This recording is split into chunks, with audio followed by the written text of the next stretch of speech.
बिस्मिल्लाहिर्रहमानिर्रहीम। अस्सलाम वालेकुम नाज़रीन, प्रोग्राम गोइंग अंडरग्राउंड में खुश आमदीद। मैं हूँ आपका होस्ट बिलाल हैदर चट्टा। नाज़रीन, बड़े दुख की बात, और तुर्की और शाम के अंदर आज सुबह ज़लज़ला आया और हौलनाक ज़लज़ला था जिसको रेक्टर स्केल पे 7.9 मेजर किया गया और क़यामत ख़ेज़ ज़लज़ला, खूब तबाही मचाई ज़लज़ले ने और कई शहर तबाह कर दिए, जिसमें तुर्की और शाम का एरिया था। कहा यह जाता है कि गहराई इसकी 18 किलोमीटर थी और इसका मरकज़ तुर्की के जनूब में था।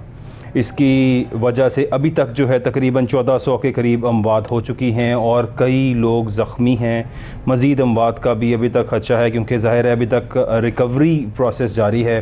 टर्की ने पूरी दुनिया को रिक्वेस्ट की है for the relief help, and उन्होंने कहा है कि सारी दुनिया हमारी इमदाद करे क्योंकि ज़लज़ला इतना शिद्दत से आया है कि तकरीबन कोई 3 से 4 हज़ार इमारतें ज़मीन बोस हो चुकी हैं और मज़ीद अभी इसका जो है वो अंदाज़ा लगाया जा रहा है कि क्या क्या इसकी वजह से तबाही हुई है और क्या क्या चीज़ें हुई हैं। लेकिन हमने फुटेजेस देखी और कई चीज़ें देखी कि बहुत सी इमारतें ज़मीन बोस हुई और बड़ा दिल दहला देने वाला जो है ये था। आज वज़ीर-ए-आज़म शहबाज शरीफ साहब ने भी टर्की को कहा है कि हम आपकी हर किस्म की मदद करने को तैयार हैं और इस आपके साथ इस गम में शरीक है। ज़ाहिर है इट इज़ अ डिज़ास्टर जो शाम और टर्की में आया है। यूएस की तरफ से भी कहा गया है और इंस्ट्रक्शंस दी गई हैं जो बाइडन की जानिब से कि टर्की की हेल्प आउट की जाए और टर्की को फाइनेंशियली सपोर्ट किया जाए इस सब के अंदर। और ज़ाहिर है आहिस्ता आहिस्ता पूरी दुनिया की जानिब से ये हेल्प जो है टर्की की जाएगी। पाकिस्तान की बात करें तो आज पाकिस्तान के अंदर एक ज़ाहिर है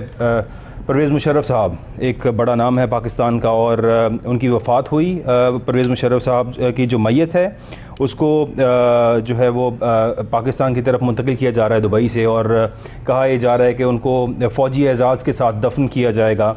और परवेज़ मुशर्रफ साहब ज़ाहिर है जो इस मुल्क के अंदर एक दौर गुज़रा परवेज़ मुशर्रफ साहब का, चीफ़ ऑफ आर्मी स्टाफ थे, सदर बने और सदर बनने के बाद जो तमाम टेन्योर गुज़रा उनका, एक आइनी हुकूमत थी जिसको परवेज़ मुशर्रफ साहब ने ख़त्म किया due to the reasons whatever everybody knows it. और जिस तरह से पाकिस्तान के अंदर मार्शल लॉ लगा और जो कुछ हुआ, इस सब में मुशर्रफ साहब के बहुत से अच्छे पॉजिटिव काम भी हैं। इस मुल्क के अंदर मीडिया को प्रमोट करना, मीडिया को लाना और मीडिया को स्ट्रेंथन करना, मतलब ही वॉज अ मैन जिसमें करेज थी कि वो तमाम बातों को फेस कर सके, वो चाहे बातें उनके अगेंस्ट हो रही हों। हमने हमेशा देखा परवेज़ मुशर्रफ साहब इंडिया के अंदर किसी टीवी चैनल को इंटरव्यू दे रहे हों, कोई रिपोर्टर्स उनसे उन पर तनकीद कर रहे हों या कुछ भी ऐसा हो रहा हो, परवेज़ मुशर्रफ साहब ने हमेशा उसको वेलकम किया। सिमिलरली पाकिस्तान के अंदर भी हुआ तो बहुत कुछ मुशर्रफ साहब के दौर के अंदर। Ending of the tenure of Pervez Musharraf में बहुत से चैनल्स को बंद भी किया और बड़ा कुछ किया यहाँ पर, लेकिन ज़ाहिर है उनके कुछ अच्छे काम भी थे, पॉजिटिव नेगेटिव्स थे, तनकीद भी उन पर हो रही है। और अब जब इस दुनिया से जा चुके हैं तो अल्लाह ताला उनकी मग़फ़िरत करे, हर शख्स को यही दुआ करनी चाहिए।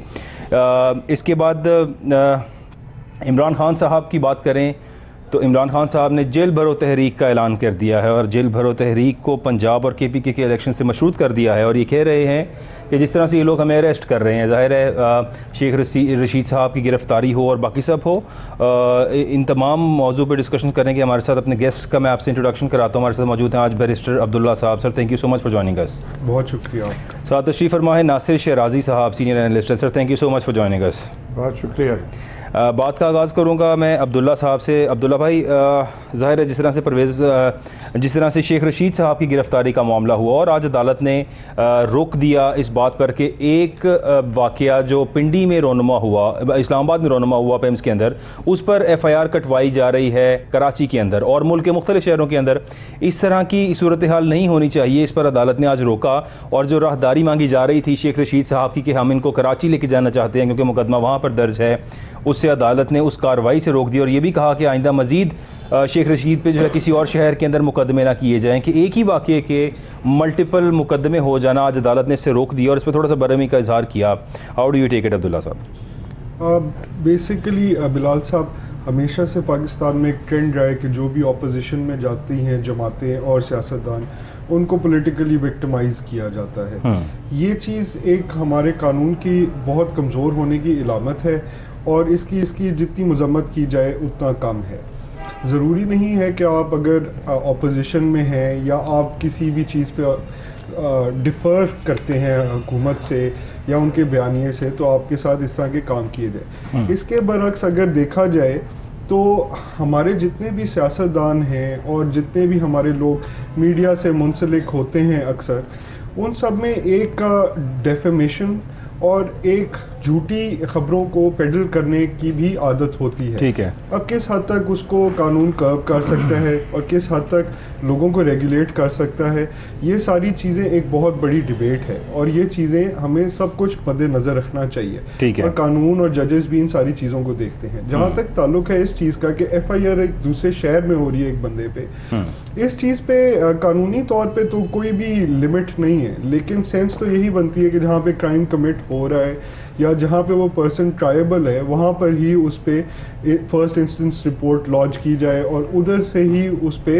कानूनी कार्रवाई की जाए। ठीक है। ये एक पॉलिटिकल विक्टिमाइजेशन की एक स्ट्रैटेजी और एक नॉर्म है जो इस मुल्क में बहुत अज़ल से चल रही है कि जिस बंदे को आप अक्यूज कर रहे हो उसको दूसरे शहर से किया जाए ताकि उसको उधर ट्रैवल करने की तंगी हो, ताकि उसको मुश्किल हो अपने खिलाफ जो भी रिपोर्ट दर्ज की गई है उसका अपना दिफा करने की।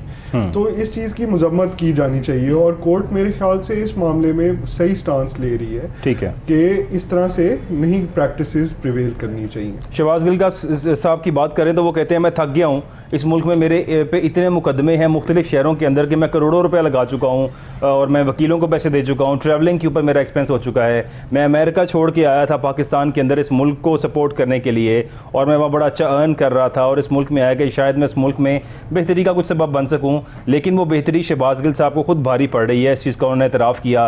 नासिर शराजी साहब, sir welcome to you now. देखिए जी, तहरीक इंसाफ के जो पार्लियामेंटेरियन हैं, जो साबिक़ वज़रा हैं, उनके साथ जो कुछ हो रहा है उसको अप्रिशिएट नहीं किया जा सकता जी, लेकिन ये भी सोचने की बात है कि क्या ये सब लोग बिल्कुल बेगुनाह हैं, ये सब बहुत मासूम हैं।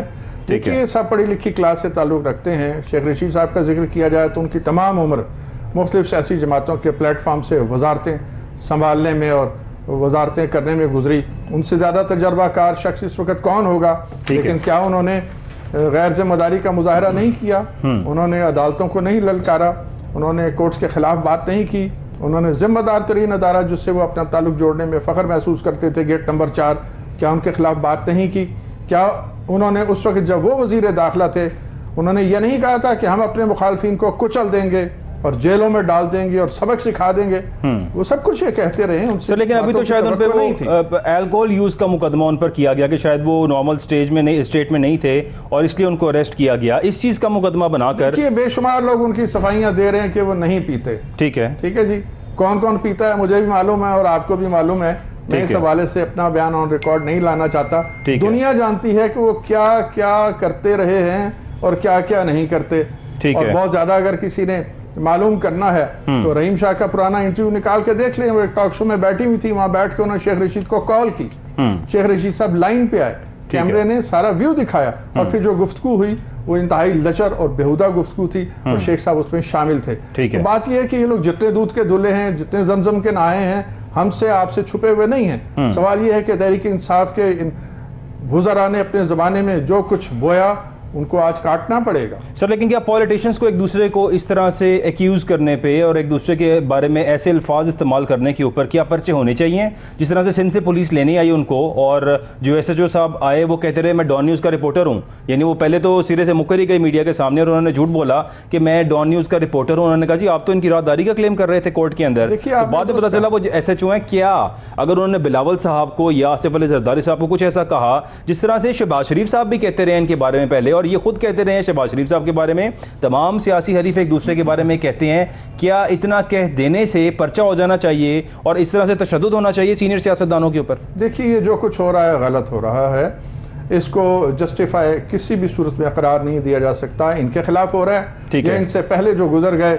हुकूमत जो करते थे, जो आज हुक्मरान हैं, माजी की वो अपोजिशन जो कुछ। सर, मुशर्रफ साहब का दौर था, नवाज शरीफ साहब की वीडियोस बाकायदा आंसुओं से रोते हुए आज भी सब पड़ी हैं, सब अवेलेबल हैं। लेकिन मरीम नवाज साहिबा ने कल अपने जलसे के अंदर, परसों भी अपने जलसे के अंदर भरपूर तरीके से कहा कि नवाज शरीफ का कभी एक आंसू नहीं निकला। देखिए, सियासतदानों के आंसू जो हैं उनकी हर आदमी बात करता है, यहाँ तो कौम का हर फर्द आंसू बहा रहा है, उसका कोई जिक्र नहीं करता। ठीक है। देखिए, लगता यूँ कि इस वक्त जैसे असेंबलियों तोड़ने को जो लोग दरपाए हैं और जो लोग इलेक्शन नहीं कराना चाहते, उनके जहन में जो कुछ है, इसके अलावा इस मुल्क का कोई मसला है ही नहीं। गरीब आदमी के आंसू पहुंचने वाला कोई है ही नहीं, देखने वाला कोई नहीं, उस पर बात करने वाला कोई नहीं है कि शिया सरफ की जरूरत क्या होगी। जितने पॉलिटिशियंस हैं वो अपना रोना रो रहे हैं कि जी हमारे साथ फलां वक्त में बहुत ज्यादती हुई थी। देखिए सब ने मिल के इस कौम के एक आम आदमी के साथ जो ज्यादती की है उसका भी तो कोई पुरसाने हाल हो, उससे भी तो कोई पूछे। तो देखिए ये सारे लोग जो हैं ये 7 स्टार सहूलतों में रह रहे हैं और इनके रोने जो हैं उस पर ना जाइए। रोना देखना है तो फिर आम आदमी का रोना देखिए। ये बहुत खुश हैं अंदर से, ये कह के लगाते हैं, बल्कि अपना टॉक शो करने के बाद जब ये कैमरा ऑफ होता है तो उसके बाद हाथ पे हाथ मार के हंसते हैं, रात को डिनर इकट्ठे करते हैं और फिर एक ही घाट सब पानी पी रहे होते हैं। तो मुझे तो इनकी ये जो लड़ाइयाँ हैं टीवी पे कोई बहुत ज़्यादा अट्रैक्ट नहीं करती। मेरी तो आधी उम्र गुजर गई टेलीविजन चैनल्स पे इन लोगों की ये जो नूरा कुश्तियाँ हैं वो देखते हैं। आज एक पार्टी में होते हैं और जिसको गालियां दे रहे हैं कल उसी पार्टी में भी शामिल हो जाएंगे। अब मैं शेख रशीद साहब के बारे में आपको खबर दे रहा हूं कि जिनको उन्होंने सबसे ज्यादा गालियां दी हैं उनका आइंदा ठिकाना उसी पार्टी में होगा, उसके लिए बहुत कोशिशें कर सर। ये तो ज़ाहिर है हमारे सामने इसकी कई मिसालें मौजूद हैं। उस्मा बुखारी साहब को देखें, आज नून लीग की बड़ी मुतहर्रिक कारकुन है और वो क्या कहा करते थे नवाज शरीफ के बारे में, शहबाज शरीफ के बारे में। इसी तरह हम बाकी बहुत से, Rana Sanaullah sahab sir, a big name of Pakistan Muslim League Noon, और क्या कहा करते थे ये। देखिए नून को, देखिए सियासी किरदार जो है वो फिर क्या है, ये तो सर मफादात की जंग है ना।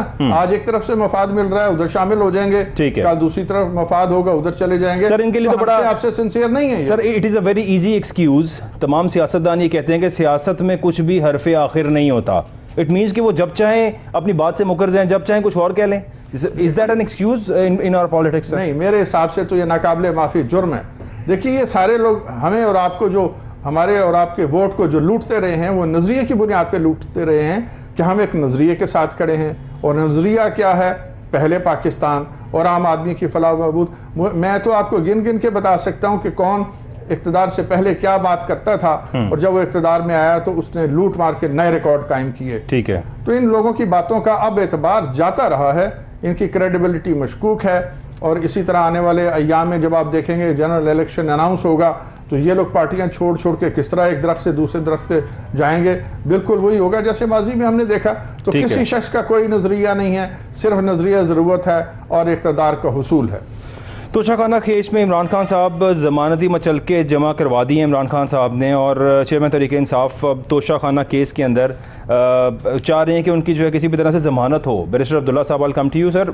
ये बताइएगा कि ज़मानती मचलके जमा हो गए हैं तो इसका मतलब है कि उनकी ज़मानत हो जाएगी उसके ऊपर? इसका नेसेसरली मतलब नहीं है, लेकिन सिक्योरिटी तभी अक्सर कोर्ट केसेस में लेती है कि जब जो अक्यूज्ड है वो इंश्योर कर चुका होता है कोर्ट रूम को कि मैं एब्सकॉन्ड नहीं करूंगा, that I will be present there in all future hearings of the court which may require my presence. यानी जिसमें मेरा होना कोर्ट में जरूरी है जी। Whenever the court will call I will be here. ठीक है। तो बेसिकली अभी देखना पड़ेगा कि उनकी बेल का स्टेटस क्या है और ये कोर्ट रूम से ही पता चल सकता है। अच्छा, यानी वैसे नॉर्मली जब बेल यानी मचलके जमा कराए जाए, क्योंकि ये तो आई गेस आखिरी स्टेप होता है जब कोर्ट आपको कहती है कि आप ज़मानती मचलके जमा कराएं और आपकी ज़मानत होगी। क्या कोर्ट के ऑर्डर से पहले भी आप ज़मानती मचलके दे सकते हैं? आप ऑर्डर से पहले जमा करवा सकते हैं, ये प्रैक्टिस जरूर है, लेकिन जो कोर्ट ऑर्डर ये सिर्फ इसलिए कि आपको अरेस्ट ना किया जाए, यानी आप अपने अरेस्ट स्टेटस को बचाने के लिए ज़मानती मचलके एडवांस जमा कराते हैं। ये बेसिकली एक कंडीशन होती है। ठीक है। कोर्ट रूम कहती है कि जी आप ये कोई चीज़ एज श्योरिटी या कोई एसेट अटैच कर दें जिसकी बेसिस पे हमने ये इंश्योर करना है कि आप कोर्ट रूम में प्रेजेंट होंगे अपनी हियरिंग्स में। ठीक हो गया। सो इट इज़ श्योरिटी जो इमरान खान साहब ने अपने तोशाखाना केस में दी है, और कहा जा रहा है कि शायद 20,000 रुपये के ज़मानती मचलके जमा कराए गए हैं। और अब यही केस बैरिस्टर अब्दुल्ला साहब थोड़ा सा रोशन डालेगा। फवाद चौधरी साहब पे जो केस हुआ, जाहिर है बड़ा यहाँ पे कोर्ट की बातों की नफ़ी भी की गई। लाहौर हाई कोर्ट ने कॉल अप किया जब वो अपना यहाँ पे उनके हेल्थ चेकअप हो रहा था सर्विसेज हॉस्पिटल के अंदर, तो कोर्ट की तरफ से ऑर्डर्स गए कि इस्लामाबाद पुलिस जो है वो उनको लाहौर हाई कोर्ट में फ़ौरन से पेश करे। इसके बावजूद पुलिस जो है वो उनको मोटरवे से और पहले जीटी रोड से लेकर इस्लामाबाद रवाना हो गई और कोर्ट की यानी किसी बात को सुना नहीं गया। तो आपको क्या लगता है कि उसके अगेंस्ट आज तक फिर यानी अदालत की तरफ से भी कुछ खास कार्रवाई देखने में नज़र नहीं आई? तो क्या पुलिस को पहले ही पता था कि अगर हमें बुला भी लिया गया और हम ना भी प्रेजेंट करेंगे तो होना कुछ भी नहीं है? देखने की बात यह है कि वो पुलिस किस जुरिस्डिक्शन की थी। वो इस्लामाबाद की थी। अगर वो इस्लामाबाद की थी तो वैसे भी अगर देखा जाए तो इस्लामाबाद पुलिस पे लाहौर हाई कोर्ट की जुरिस्डिक्शन एप्लीकेबल नहीं है, लेकिन अगर एरिया वाइज देखा जाए कि अगर उनको कस्टडी में लाहौर से लिया जा रहा है और कोर्ट ऑर्डर्स कमांड कर रहे हैं कि आप पेश हों, तो पुलिस को होना चाहिए था। लेकिन ऑब्वियसली अब इनके ऑपरेशंस जो होते हैं वो कमांडेड फ्रॉम द हेल्म होते हैं, they are coming from their superior officers. ठीक है। So the police officers are actually bound by them. तो अब डिपेंड करता है कि उसके ऊपर डिसीजन मेकिंग क्या हो रही थी। लेकिन होता इस तरह से है कि जब किसी और जुरिस्डिक्शन से ये लोग किसी की कस्टडी ले रहे हैं तो इनको एक रिमांड लेना होता है, और वो रिमांड इनको उसी मुतलका जगह से मिलता है। उस रिमांड को लेने के बाद they get another remand after a few days from the jurisdiction where the person is kept in custody। यानी अगर वो इस्लामाबाद लेके जा रहे हैं लाहौर से उठा के, तो एक रिमांड इनको लाहौर से लेना पड़ेगा। ठीक है। और एक रिमांड लाहौर से लेने के बाद दूसरा फिर इनको इस्लामाबाद से मिलेगा फ्यू डेज बाद। ठीक है। और यूजुअली FIA और इस तरह के जो इंस्टीट्यूशंस हैं, मैं इस्लामाबाद पुलिस की बात नहीं करूँगा, वो इस तरह ही कस्टडी में लेते हैं। खासतौर पर साइबर क्राइम विंग्स वगैरह इनके उधर ही प्रेजेंट है कैपिटल में, और अक्सर गिरफ्तारियां जो भी होती हैं वो इस तरह की जाती हैं। ठीक हो गया। नासिर साहब, आई कम टू यू नाउ। जिस तरह से आप देख रहे हैं कि अब गिरफ्तारियों का ही आजकल तो मौसम चला हुआ है, और जितने लोग भी अपोजिशन में हैं वो चाहे सहाफ़ी भी हों उन्हें भी गिरफ्तार किया जा रहा है, और बाकी पॉलिटिशियंस का नाम लें, तमाम लोगों का नाम लें, तो जो कोई एंटी PDM स्टैंस नज़र आता है हमें, उनके खिलाफ कार्रवाई हो रही है। लेकिन हुकूमत के अंदर बैठे हुए नुमाइंदे और बहुत से ऐसे लोग जो हैं जिन पे केसेस थे, उन सब के केसेस ख़त्म हो रहे हैं। तो sir, do you see the situation that is it normal जो सब कुछ किया जा रहा है? देखिए, ये अफसोसनाक सूरत हाल है, ऐसा नहीं होना चाहिए। सारे पॉलिटिशियंस और सारी हुकूमतें जो हैं अपने ज़माना इक़्तिदार में मेरिट की बात करती हैं, मेरिट की रट लगाए रखती हैं, लेकिन as a matter of fact हमें कभी भी किसी भी ज़िंदगी के शोबे में मेरिट नज़र नहीं आया। ठीक है। इस मामले में भी ऐसा ही हो रहा है, विक्टिमाइजेशन होती है। मैं सबसे ये रिक्वेस्ट करूँगा, हुकूमत से भी, अपोजिशन से भी, जो आने वाली हुकूमतें उनसे भी, कि खुदा के लिए अपने चाल चलन को दुरुस्त करें। हम नई नस्ल को क्या सबक दे रहे हैं? हम इसके अलावा हम उन्हें कोई सबक नहीं दे रहे कि इंतकामी रवैया रखो, और जब तुम्हारे हाथ में ताकत आए तो अपने मुखालफिन से इंतकाम लो। ये पढ़े लिखे लोगों का, ये जिंदा कौमों का, और ये उन कौमों का शेवा नहीं है जो तरक्की की आरजू रखती हैं। मेरा ख्याल है कहीं से तो हमें अपने आप को दुरुस्त करना होगा। हुकूमत पर जिम्मेदारी निस्बतन ज़्यादा होती है। आज जो लोग हुक्मरान हैं उनको कोई अच्छी मिसाल कायम करनी चाहिए। ठीक है। और ये हरासमेंट की जो फिजा है इसको ख़त्म करनी चाहिए। देखिए, कानून के नाम पे भी मजाक हो रहा है, विक्टिमाइजेशन तो हो रही है। आज एक आदमी को गिरफ्तार किया जाता है, केस इतना मजबूत नहीं होता कि ठीक 2 रोज के बाद उसकी जमानत होती है। भाई, अगर किसी का कोई ऐसा क्राइम है, उसके खिलाफ सबूत मौजूद नहीं है, तो हमें स्ट्रेटली नजर आ रहा है, मुकदमा बनाएं, फिर उसको सजा दें और जेल भेजें। तो ये खेल तमाशे जो हैं कानून के नाम पे, और कि जी उसने फलां वक्त में ये किया और ये किया, ये खेल तमाशे बंद। नासिर भाई, निगरान सेटअप के अंदर जो किया जा रहा है, ज़ाहिर आपको पता है निगरान हुकूमतों का ये काम नहीं होता, और शायद उन पर रिस्ट्रिक्शन होती है, देयर आर लिमिट्स जो निगरान हुकूमत ने उन चीज़ों को फॉलो करना होता है। लेकिन फिलहाल तो हमें शायद कोई किसी किस्म की लिमिट्स देखने में नजर नहीं आ रही हैं। और ऐसा नहीं है, निगरान हुकूमत पे कोई पाबंदी नहीं होती। निगरान हुकूमत रूटीन के काम कर रही है। देखिए, निगरान हुकूमत के ज़माने में अभी जैसे तुर्की और शाम में ज़लज़ले से तबाही, अगर यहाँ पे खुदा न खास्ता कोई ऐसा वाक़या होता है, ठीक है, तो क्या निगरान हाथ पे हाथ रख के बैठेंगे? नहीं, लेकिन कहते हैं तकर्रुरी और तबादले जिस तरह से किए गए, जी वो भी हो रहे हैं। ऑन नहीं किया जा रहा, बताया ही जा रहा है कि कोई और कर रहा है। भाई, कौन कर रहा है? आसमान से उतर के लोग आए हुए हैं जो ऑर्डर्स कर रहे हैं। ठीक है, इन्हीं के सिग्नेचर से जा रहे हैं। इंतजामिया मौजूद है, पूरा सेक्रेटेरिएट मौजूद है, ब्यूरोक्रेसी मौजूद है। लिहाजा कमांड कहाँ से आ रही है? जो केयरटेकर सेटअप है उसके जो करता धरता है उनकी तरफ से कमांड आ रही है। तो ये हमारी आपकी आंखों में धूल झोंकने के लिए कहा जाता है कि जी उनका इख्तियार नहीं है और वो कुछ नहीं कर सकते। वही कर कुछ नहीं सकते तो फिर केयरटेकर सेटअप की जरूरत क्या है? फिर उन लोगों को आप रहने दें, उनका मैंडेट है वो इंतखाब करा के जाएं, जैसे तमाम दुनिया में होता है। मतलब अगर हम हिंदुस्तान की बात करें तो वहाँ पर कोई हमारे यहाँ ही है सिर्फ जी कोई केयर टेकर सेटअप नहीं आता हमारे हमसाया मुल्क हिंदुस्तान के अंदर भी, और without any care taker setup वहाँ पे जो है वो इलेक्शंस कराए जाते हैं। तो इज़ इट पॉसिबल कि यहाँ पे केयर टेकर सेटअप लाया जाता है, अपने मतलब के बंदे प्लांट किए जाते हैं और फिर ये कोशिश की जाती है कि हम किसी भी तरह से अपनी फेवर के अंदर सारे काम कराएं? ये इंतहाई गलत प्रैक्टिस है। आप देखिए ना, अब जो पंजाब के हवाले से मैं खास तौर पे बात करना चाहूंगा, एक शख्स क्रिकेटर है जी, वो क्रिकेट खेल रहा है, वो क्रिकेट का टूर्नामेंट खेल रहा है, अभी उसने हल्फ नहीं उठाया जी, उसको वजीर बना दिया गया जी, बिल्कुल, वो पूरे अपने आके पैसे भी लेगा, सर 6 छक्के भी खा गया। अब अंदाजा कराइए कि खेल में उसकी परफॉर्मेंस आपने 6 छक्के खा लिए 6 बॉलों में सर, वजीर स्पोर्ट्स मिनिस्टर ने। मैं कहता हूं जी 6 छक्के उसको वहां पड़े हैं, जब आके यहाँ पे हल्फ लेगा तो शायद 12 छक्कों के साथ कुछ और भी उसको पड़ जाए। तो मैं समझता हूं कि ये जो हुकूमती वसाइल को जाया करना है, इससे इज्तनाब होना चाहिए। कोई अच्छी मिसालें कायम करनी चाहिए। जाहिर है कोई 75-80 के करीब मकाम है कि हम किसी मामले में कोई भी अच्छी मिसाल कायम करने से खास।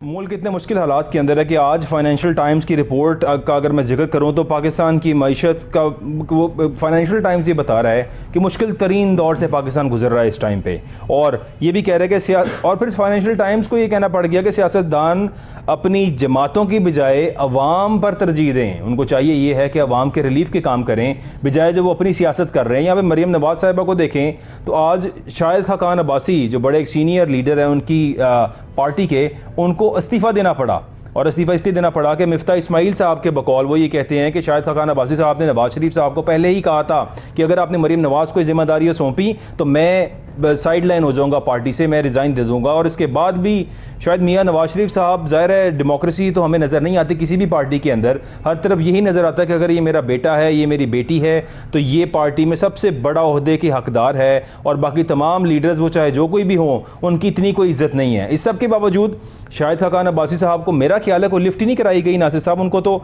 यानी पार्टी लीडरशिप को चाहिए था, मियाँ नवाज शरीफ, शहबाज शरीफ को चाहिए था कि वो एक बार यहाँ पे प्राइम मिनिस्टर भी रहे हैं, और वो ये कहते हैं, उनकी अभी कल की स्टेटमेंट ये है कि मैं अरेस्टेड था और मुझे ऑफर आई कि आप जो है वो कमिंग पीएम बन जाएं, और मैंने उस ऑफर को रिजेक्ट किया कि नहीं, नवाज शरीफ ही मेरी पार्टी का लीडर है और वही सब कुछ है। इतना कुछ एक शख्स ने किया हो, उसके बावजूद भी फिर उसको इस कदर इंसल्ट कर देना, it is an actual insult कि वो उन्होंने कहा कि आप ऐसा ना कीजिएगा कि वो हमसे बहुत जूनियर है और हम आप ला के हमारे से सीनियर होता उसको दे दें। इसके बावजूद उसकी कोई केयर ना की जाना, और उनके रिज़ाइन करने के बाद भी कोई खास लिफ्ट नहीं कराई जा रही। मरीम साहिबा कहती है मैं चली जाऊंगी मिलने उन्हें जब मेरा दिल करेगा। सर बिलाल साहब, बात यह है कि ये सिर्फ एक जमात की कहानी नहीं है, तमाम सियासी जमातों में यही कल्चर है। ठीक है, इसी जमात में एब्सोल्युटली जमहूरियत नाम की कोई चीज़ नहीं है। अगर कहीं है तो बहरहाल जमात इस्लामी के बारे में आप कह सकते हैं कि उनका क्रेडिट है कि वहाँ जमहूरियत है, वहाँ बाप के बाद बेटा और बेटे के बाद बेटी और बेटी के बाद फिर नवासा जो है ऐसी वो अमीर जमात इस्लामी नहीं बनता, वरना सियासी जमातों के हालात आपके सामने हैं, ऐसा ही हुआ। ठीक कह रहे हैं। खाकान अब्बासी साहब किसी न किसी हद तक जो थे वो नाम बना रहे थे। उनका फिजिकली अगर हम बात करें कद तो बड़ा दराज है, लेकिन वो अपना सियासी कद जो है उसमें भी इजाफा कर रहे थे, उनका कंडक्ट बेहतर रहा।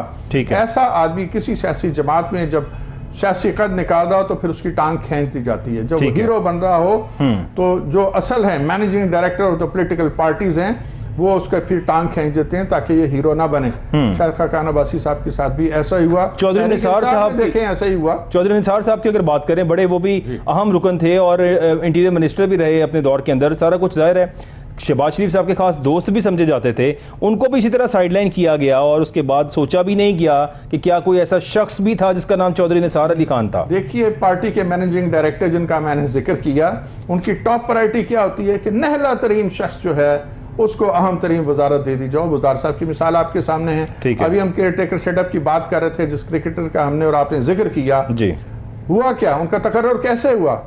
सर वैसे कैसे हुआ? के अब्बा ने लंदन में बैठे हुए एक सियासी लीडर को, पार्टी सरबराह को फोन किया और कहा जनाब आपका भतीजा जनाब इसको भी थोड़ा सा मौका दें। अब ये क्रिकेटर साहब जो हैं इनको फाइल पढ़नी नहीं आती, नोट लिखना तो बहुत दूर की बात है। मेरा ख्याल होगा कभी गए भी नहीं होंगे किसी सेक्रेटेरिएट में। तो ये जो अब इनको जो मराहत मिलेंगी, ये मेरे और आपका टैक्स का पैसा है ना, तो लूट मार का एक कल्चर है जो हर जमाने में जारी रहा और कोई इसको रोकने वाला नहीं और कोई इस पे बात नहीं। इसका मतलब है कि ये केयरटेकर सेटअप की मिनिस्ट्रीज की अपॉइंटमेंट लंदन से हो रही थी। आप देखिए ना जी कि जो हुकूमत में लोग हैं जी उनकी वेल एंड विश के खिलाफ तो नहीं हो रही, बिल्कुल नहीं हो रही। और आप फ्लो ऑफ वाटर देखें कि फ्लो ऑफ वाटर किधर है, स्ट्रेटली टू देम सर, किसको किया जाना है, सारी बातें तो बिल्कुल एविडेंट हैं। 2018 से पहले लास्ट डेज ऑफ 2017 जो हमें कहानी नजर आ रही थी, एब्सोल्युटली कहानी वही है। उस वक्त ब्लू वाइट कोई और था, आज ब्लू वाइट कुछ और है। जो 2018 में हुआ वो भी इंतहाई तशवीशनाक और अफसोसनाक और बल्कि शर्मनाक था, और अब जो कुछ हो रहा है वो भी कोई बहुत अच्छा नहीं है। तो मैं समझता हूँ इन चीज़ों को हम कंडेम तो करते हैं, लेकिन जो लोग इसके बेनिफिशरीज हैं वो इसको अपना हक समझते हैं और हमारे और आपकी जेबों पे और हमारे और आपके टैक्स के पैसे पे वो जो लूट मार की जाती है, रूलिंग एलीट उसको अपना हक समझती है। सर हक तो समझ रहे हैं, बल्कि भरपूर तरीके से उसका इस्तेमाल भी कर रहे हैं और इस धड़ल्ले से कर रहे हैं कि उन्हें कोई पूछने वाला नहीं है इस मुल्क के अंदर। What is the solution to it? आप क्या समझते हैं, क्या आपको कुछ ऐसा नज़र आता है? क्योंकि जाहिर है इस टाइम पे अगर हम बात करें इस चेस बोर्ड की, द पॉलिटिकल चेस बोर्ड, तो इसमें वक्ती तो सिर्फ Imran Khan versus PDM, we don't have any third option here. क्या आप समझते हैं क्या हमारे पास कोई तीसरी ऑप्शन है यहाँ पे? जी बिल्कुल, तीसरी नहीं चौथी भी ऑप्शन है, ठीक है, लेकिन वो 2.5 साल के बाद एक्सरसाइज होगी, अभी नहीं। अभी पानी चढ़ता रहेगा, हमारे नाक तक पहुंचेगा, फिर हम चीखेंगे, बुलबुलाएंगे, हाथ पांव मारेंगे, आवाजें दे दे के हम बुलाएंगे और फिर आने वाला। सर क्या इलेक्शंस होते हैं आपको नजर आ रहे हैं? जिस तरह से इमरान खान साहब कह रहे हैं कि अगर ये पंजाब और केपी के, पहले तो वो आम इंतखाबात की बात करते थे, अब उनकी डिमांड आ गई है कि पंजाब और केपी के इलेक्शंस ना हुए तो हम जेल भरो तहरीक स्टार्ट कर देंगे अपनी। और अगर जेल भरो तहरीक हो गई तो क्या होगा? नासिर शराजी साहब थोड़ी सी रोशनी डालिएगा। देखिए जी, इमरान खान साहब सीधे खड़े हो, उल्टे हो जाएं, बेंड कर लें, एक टांग की पट्टी बांधी हुई है दूसरी पे बांध लें, सर पे भी पट्टी बांध लें। हमारे यहाँ आपको याद होगा, आप तो खैर उस कल्चर से वाकिफ नहीं है, ठीक है, कि जब कोई काम ना करना हो ना जी, तो फिर हमारे यहाँ खवातीन सर पे पट्टी बांध के, गांव की मैं बात कर रहा हूँ, जी बिल्कुल सर, कि वो लेट जाया करती थी, ठीक है। तो अब ये कल्चर नहीं रहा, लेकिन अब ये जो टांग की पट्टी है, ये भी वो सर पे बांधी हुई पट्टी से ज्यादा मुख्तलिफ नहीं है। देखिए इमरान खान साहब कुछ भी कर लें, अब होना ये है जो लोग इस वक्त हुकूमत में हैं, जो वो चाहेंगे, अब मैंडेट उनका है। इमरान खान साहब, उनकी जमात का मैंडेट गुजर गया, उन्होंने 4 जगहों पे अपनी हुकूमतें जो हैं उनको गिराने की कोशिश की, 2 में वो कामयाब हो गए, यानी पंजाब है, सूबा खैबर है, गिलगित बिल्तिस्तान है, कश्मीर है, आज़ाद कश्मीर है। तो देखिए उन्होंने तो अपनी हुकूमतें खुद तबाह बर्बाद कर दी, उनके ऊपर तो कोई प्रेशर नहीं था। उनका ख्याल था कि हुकूमतें जब हम तोड़ेंगे तो फॉरेन फेडरल गवर्नमेंट जो है वो इलेक्शन करा दी। भाई क्यों कराए? उनका भी तो मैंडेट है ना, उनके जो एमएनए। सर क्या उन्होंने मैंडेट जो उन्होंने लिया है, आपको क्या लगता है, क्या वो पॉजिटिवली मैंडेट लेके आए थे अपना? देखिए अगर वो पॉजिटिव नहीं है तो जो अब इस वक्त अपोजिशन है, जब जो मैंडेट उनका था वो भी तो जाली मैंडेट थे ना। देखिए इलेक्शन तो वही है ना 2018 वाला, ये तो नहीं हम कह सकते कि तहरीक इंसाफ का मैंडेट जो था वो बिल्कुल जेन्युइन था, और जो पीडीएम के कैंडिडेट हैं, ये जो लोग आज इख्तिदार में, उनका मैंडेट जो है वो जेन्युइन नहीं है, ये तो नहीं कहा जा सकता। ठीक है, एक ही इलेक्शन है, एक ही रिजल्ट है, उसमें ठीक है ज्यादतियां हुई हैं, झुर्रू इलेक्शन थे, लेकिन जब झुर्रू इलेक्शन वाले 3.5 वर्ष इख्तिदार का हक रखते थे, तो उसी इलेक्शन के नतीजे में कामयाब होने वाले अब रिमेनिंग 1.5 साल जो है उसमें हुकूमत का हक क्यों नहीं रखते? फिर देखिए ये एक जेन्युइन हुकूमत है ना, वोट ऑफ नो कॉन्फिडेंस हुआ है, इमरान खान साहब घर गए हैं, वो दोबारा अपने आप को असेंबल करते, इस्तीफा देने की बजाय लोगों को इकट्ठा करते, उनके खदशात दूर करते, वो अपनी स्ट्रेंथ गेन करते, अपने लोगों को समझाते और इनके खिलाफ वोट ऑफ नो कॉन्फिडेंस ले आते। ये तो था वो तरीका जो उन्होंने अडॉप्ट नहीं किया। उनका वो असल में जो कुछ अपने आप को पोर्ट्रे करते हैं वो असल में वो कुछ है नहीं, वो चिगेरा बनना चाहते हैं, वो नेल्सन मंडेला बनना चाहते हैं। कोलोफेल में जितना तजाद है आपके सामने है, सियासी बसीरत उनको छू के नहीं गुजरी। सियासी बसीरत रखने वाला एक लीडर उनके पास था, वो चौधरी परवेज लाई थे। उन्होंने मिन्नतें की, बहुत समझाया कि खुदारा अपनी असेंबलियां ना तोड़ें, हमारे पास जो रिमेनिंग टेन्योर है उसमें अवाम के काम किए जाए, उनको रिलीफ दिया जाए, जॉब्स क्रिएट की जाए, इकानमी की हालत को बेहतर बनाने में अपना रोल प्ले किया जाए, और सूबे में अमन अमान को बेहतर किया जाए, ताकि हमारा वोट बैंक इंक्रीज करे। खान साहब की समझ में कोई बात आती नहीं, उनकी समझ में सिर्फ वो बात आती है जो उनकी बेगम साहबा उनको समझा देती है। अब उन्होंने जो कुछ समझाया, अब उस पर क्या बात की जाए? हर रोज एक नया किस्सा शुरू हो जाता है, ऑडियो वीडियो सब कुछ आपके सामने आ चुका है। तो देखिए जो जिस आदमी का सोर्स और इंस्पिरेशन बेगम साहबा के अलावा कोई है नहीं, उससे आप क्या तवक्को करेंगे? यही कुछ जो वो कर रहे हैं। लेकिन आई गारंटी यू खान साहब फ्लॉप हो चुके हैं, मैच उनके हाथ से निकल चुका है। अब वो जो मर्जी कर लें, वो मैच में दोबारा वापस नहीं आ सकते। लेकिन कब असल मैच कहाँ था? जब इस्लामाबाद में धरना देना था, लोग उनकी कॉल पर नहीं आए, अब आइंदा भी नहीं आएंगे। सर अब ये होगा क्या? यहाँ पर तशद्दुद किया जाएगा, अरेस्ट किया जाएगा इन लोगों पर, और इन लोगों का मुश्किल वक्त आ गया पाकिस्तान तहरीक इंसाफ का और तमाम सपोर्टर्स ऑफ पाकिस्तान तहरीक इंसाफ का। लेकिन कब तक आप समझते हैं कि ये वक्त चलेगा? क्या ये तमाम लीडर्स, आखिर मुशर्रफ दौर को देखा जाए, आज मुशर्रफ साहब की बात कर रहे तो मियाँ नवाज शरीफ के ऊपर कैसा वक्त गुजरा, उसके बाद वो दोबारा और टेन्योर के बाद उभर के आए, फिर से वज़ीर आज़म बन गए पाकिस्तान में। तो यहाँ पर तो सर जिस पे मुश्किल वक्त आता है वो मेरा ख्याल थोड़ा सा ज़्यादा ब्राइट नहीं हो जाता फॉर द फ्यूचर? देखिए असल में जो चीज़ मैटर करती है वो ये कि आप अपने जो आपके ट्रम्प कार्ड हैं, पॉलिटिकल ट्रम्प कार्ड आप कैसे खेलते हैं, सियासी समझबूझ कितनी है, मिजाज में तहम्मुल कितना है, पेशेंस कितनी है, आप गर्म दिमाग कितने हैं और ठंडे दिल से कितना सोचते हैं, ये चीज़ें सियासत में बहुत लेकिन wasn't it a very tough decision कि आपकी अपनी असेंबलीज को तहलील कर देना, अपनी हुकूमतों को ख़त्म करना? आप क्या समझते हैं कि क्या आपको इसमें पॉलिटिकल इमेच्योरिटी नज़र आती है या ये खान साहब की तरफ से? It was height of nonsense Bilal साहब। मैंने आज तक अपने कैरियर में, जर्नलिस्टिक कैरियर में कोई ऐसा आदमी नहीं देखा कि जो अपनी हुकूमतें गिरा के और खुशी के शादियाने बजा रहा हो और फिर विक्ट्री के निशान बना रही हो उसकी पार्टी। इतना हमने बहुत ज्यादा कमाल किया। अपनी हुकूमतें बनाना कोई कमाल नहीं होता, अपनी हुकूमतों को बचाना कमाल होता है और हुकूमतें बचाना। सर लेकिन असल में तो फेडरल गवर्नमेंट तो उनसे ले ली गई ना, असल जो ज्यादती जिस पे वो क्लेम करते हैं और जो कहते हैं वो इमरान खान साहब के मेरे साथ जो ज्यादती की गई, जिसको वो रजीम चेंज का नाम देते हैं और कहते हैं कि जो मेरे साथ उस वक्त हुआ वो उसके बाद से सरापा एहतजाज हैं। और ये अपने पास गवर्नमेंट्स होते हुए जाहिर है उनके पास एक almost 64% seat in this country जो है वो पाकिस्तान तहरीक इंसाफ के पास थी। आज सबसे बड़ी सियासी जमात पाकिस्तान तहरीक इंसाफ ही है, इसमें तो कोई किसी को शक नहीं है। हम लाख इख्तिलाफ कर लें इस बात से, सर हम लाख इख्तिलाफ कर लें इस बात से, तरफ ना जाएं। सर जो लास्ट इलेक्शंस हुए हैं, जो लास्ट इलेक्शंस हुए उनके रिजल्ट्स देख लें तो भी हमें इमरान खान सबसे प्रोमिनेंट लीडर नजर आते हैं, पाकिस्तान तहरीक इंसाफ एक प्रोमिनेंट जमात नजर आती है। और इसको हम जितना भी डिनाई कर लें कि Imran Khan is nothing, it's over कैसा क्या इस कौम ने ऐसी कौन से काम देख लिए हैं? मेरा सवाल आपसे ये नासिर शराजी साहब, आप क्या समझते हैं इस मुल्क के अंदर कौन सा ऐसा वेलफेयर का काम हो गया है, या इन लोगों ने जो पीडीएम वाले हैं ये आने से पहले कहा करते थे कि 150 रुपए का लीटर इस मुल्क के अंदर कौन अफोर्ड करेगा,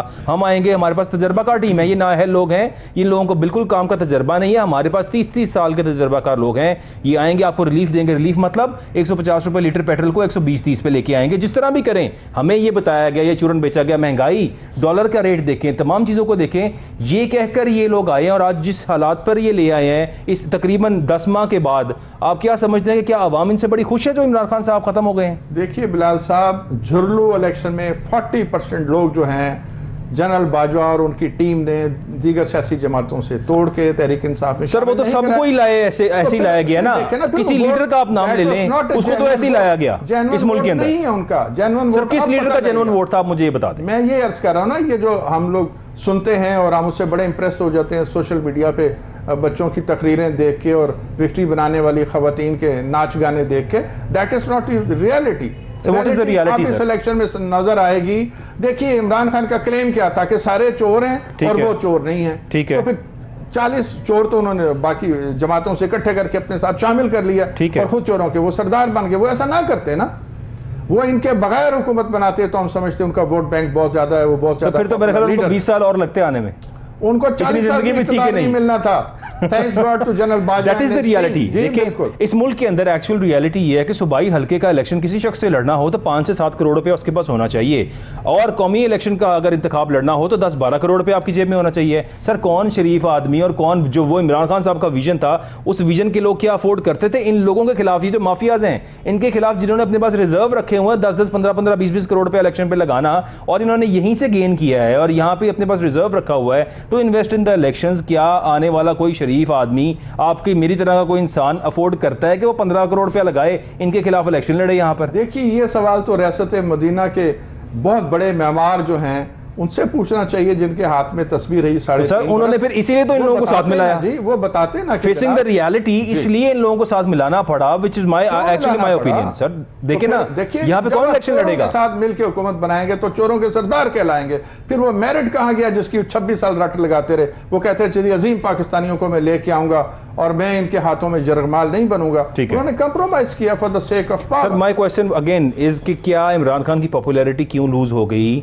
क्या हमें ऐसा क्या डिलीवर कर दिया? आप भी यहाँ पे रह रहे हैं ना, you are buying the grocery, you are getting the fuel in your car and everything, you are facing all of this. Do you think कि इस पीडीएम ने आपको ऐसा रिलीफ दिया कि आप कहते हैं इमरान खान फारेगा और ये लोग बहुत अच्छे हैं? जी नहीं दिया। मैं तो इनका वकील हूं ही नहीं, मैं तो पीडीएम की वकालत कभी करता ही नहीं। फिर खान कैसे खत्म हो गया? फिर खान का वो जो एक आप जो देखा कर ली ना जी, खान डिलीवर नहीं कर सका। खान ने क्या दिया इस मुल्क? सर 150 रुपए लीटर पेट्रोल पे रोक के रखा हुआ था, कोरोना का वो टेन्योर फेस किया। सारी दुनिया में पेट्रोल सस्ता था, हमारे आज भी है। आज भी आप इंटरनेशनली प्राइसेस देखें क्या है पेट्रोल की, और पेट्रोल की 250 रुपए लीटर पे जो रिलीफ नहीं दे रहे, ये बात उनके अगेंस्ट जाए। जाएगी सर, तो जा रही है ना। Vote bank. मेरा सवाल ये देखे, अवाम गरीब आदमी यहाँ पर उसको कोई फर्क नहीं पड़ता इस मुल्क में जरदारी लीडर बन जाए, इमरान खान बन जाए, नवाज शरीफ साहब वापस आए और आगे फिर से लीडर बन जाए, गरीब आदमी को फर्क नहीं पड़ता। उसे फर्क पड़ता है कि वो रोजाना जो अपने पैसे खर्च करता है, जो वो कमाता है, एक दिहाड़ीदार शख्स, एक गरीब आदमी जो इस मुल्क के अंदर बड़े लेस फाइनेंशियल के साथ अपनी जिंदगी गुजार रहा है, बड़ी मुश्किल से गुजारा कर रहा है, उसको फर्क नहीं पड़ता यहाँ पे लीडर कौन हो, फर्क ये पड़ता है कि उसको रिलीफ कौन दे रहा है। तो मेरा सवाल ये है, पढ़ने चाहिए, इनको जूते पड़ने चाहिए। ये जब तक 400 कनाल में रहने वालों को वोट देंगे, इनकी हालत नहीं बदलेगी और इनके साथ और अभी जुल्म होना चाहिए। देखिए, ये जो लोग भाग भाग के उन्हीं लोगों को बार बार देते हैं ना, जिनका इनकी क्लास से ताल्लुक नहीं।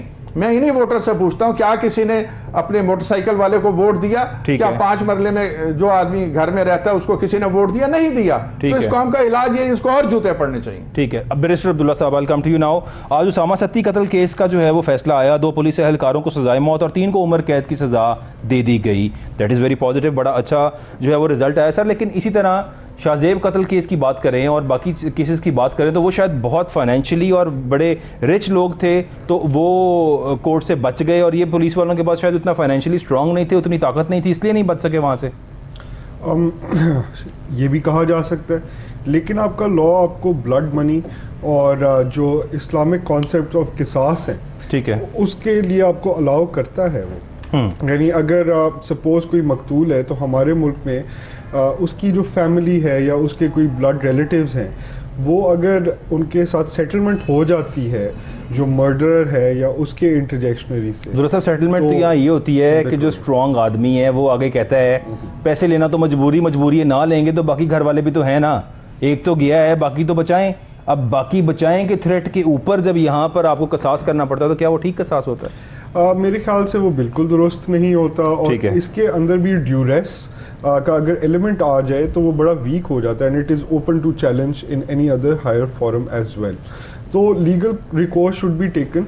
द थिंग इज, जो भी अभी आज आपने इश्यूज डिस्कस किए हैं उनमें ये 2 कत्ल के केसेस भी हैं, और भी आज वाक़यात सामने आते रहे हैं नेशनल मीडिया पे और लोकल मीडिया पे भी, जिनसे जो कि बहुत ही दिल खराश थे और जिनसे बड़ा दिल दुखता है। लेकिन ये तमाम मैटर्स इस चीज़ से इंटरलिंक्ड हैं कि आपके मुल्क में एक कानून की बालादस्ती ना होने का सबूत है ये, और एक बहरान है, कानून की बालादस्ती आपके मुल्क में नहीं है। चाहे आप बात कर लें मैंडेट की, चाहे आप बात कर लें पॉलिटिकल विक्टिमाइजेशन की, चाहे आप बात कर लें कैबिनेट के अंदर जो इलीगल डिसीजंस लिए जाते हैं, चाहे आप बात कर लें इस केयर टेकर सेटअप के लॉ को फ्लाउट करने की, चाहे आप बात कर लें डिसोल्यूशन की असेंबलीज की, चाहे आप इकोनॉमिक सिचुएशन की बात, उन सब के पीछे इस मुल्क में एक ला कानूनियत का बहुत बड़ा हाथ है। ठीक है, इस मुल्क में लीगल नॉर्म्स का बहुत बड़ा इशू है, और उनको जब तक हम रिफॉर्म नहीं करेंगे कुछ भी नहीं किया जा सकता। इन प्रैक्टिस कुछ और होता है और लेजिस्लेशन कुछ और कह रही होती है। अगर लेजिस्लेशन एंटी मर्डर लॉज को सपोर्ट करती भी है और उसमें अगर आप किसास की ऑप्शन देते भी हैं, ठीक है, किसास होना चाहिए, क्यों नहीं होना चाहिए? वो एक सुप्रीम लॉ है जिसके ऊपर हम सब ईमान रखते हैं और हम फॉलो करते हैं, और हमारी कॉन्स्टिट्यूशन उसको एक्सीड करती है, तो बिल्कुल फॉलो होना चाहिए। लेकिन उसका स्टैंडर्ड, उसका सिस्टम ये डिफाइन करना चाहिए, और ये लॉ मेकर्स ने करना है और किसी ने नहीं करना। जजेस जो हैं वो एक हद तक इंटरप्रेट कर सकते हैं, उनका काम इंटरप्रिटेशन से आगे नहीं जा सकता। अगर वो उसको चीज़ को सुपरसीड करें तो फिर उन पे फिंगर्स पॉइंट की जाती हैं कि ये लॉ मेकिंग की जुरिस्डिक्शन में आ गए। जब तक आपके पार्लियामेंटेरियंस ये स्टैंडर्ड्स नहीं डिफाइन करेंगे और वो in true letter and spirit implement नहीं होंगे, हम रोज़ शाहजेब कत्ल केस, उसामा सती केस और दीगर केसेस इस तरह के देखते रहेंगे, जिनकी वजह से हम लोगों को तकलीफ भी होगी, गम भी होगा, अंदो भी होगा, डर भी लगता है। Thank you so much. मेरे प्रोग्राम का वक्त ख़त्म हो गया है। Barrister Abdullah Mohammad sahab, thank you so much for joining us in the show. Nasir Shirazi sahab, आपका बहुत शुक्रिया सर ज्वाइन करने का शो। नाजरीन, इस मुल्क के अंदर इज़ रूल ऑफ लॉ, और जब तक रूल ऑफ लॉ नहीं होगा और एक ऐसा कानून जो गरीब, अमीर, ताकतवर, कमज़ोर सबके लिए एक कानून हो, यानी उसमें जो फैसला हो वो सबको फॉलो करना पड़े, और यहाँ पर ऐसा ना हो कि आप ज़बरदस्ती से प्रेस करके बाकी लोगों को अपनी चीज़ मनवाएं, और किसी भी तरह से ये ना होगा तो हमारा मुल्क ठीक होगा। आपका प्रोग्राम देखने का बहुत शुक्रिया। अपना ख्याल रखिएगा। अल्लाह हाफ़िज़।